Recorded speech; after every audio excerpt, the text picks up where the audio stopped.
automate, and I've just gone over here to prompts, created a custom prompt, which would be build your own prompt here. See here, we just have a simple prompt telling it to summarize.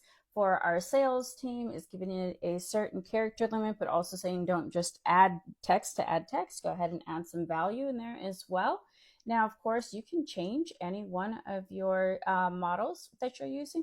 You can also add additional models as well. So some really cool things in here using the AI builder. I have essentially put in a variable for my customer email to run through here.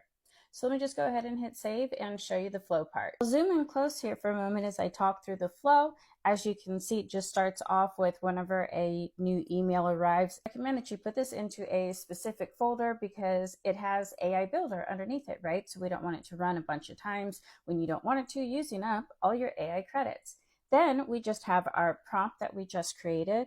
Then what I do here is I actually just go ahead and list the contacts, and we look that up by the email address that's coming in. And from there, if there is a current contact, then we just come over here and we add a activity for the existing contact, or you can add a new contact and then add the activity for that contact. You could also put this on a lead. You could do this a bunch of different ways. This is just kind of give you an idea.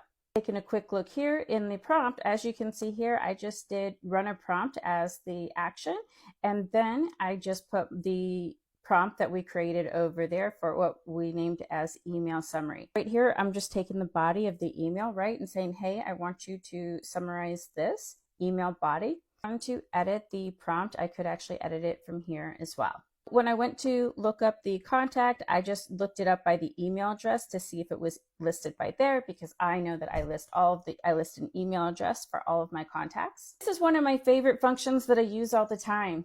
I just look it up to say, hey, did you find anyone in my contact list? If you did, we'll go ahead and add this to the task table. Just use the subject of the email to put this in here. You could do whatever you want. But then the main thing here, right, is in the description, I went ahead and put the text. This is the dynamic output from my prompt.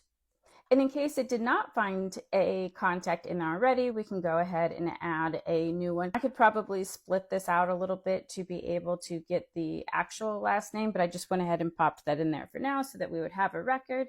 And then of course added the email down here as well. This side, you can see that we've done the same thing. The email that I essentially sent myself to analyze it so we can see what the flow does. Look here in my CRM, like I said, I sent it to myself. You can see that it gives us a nice little summary.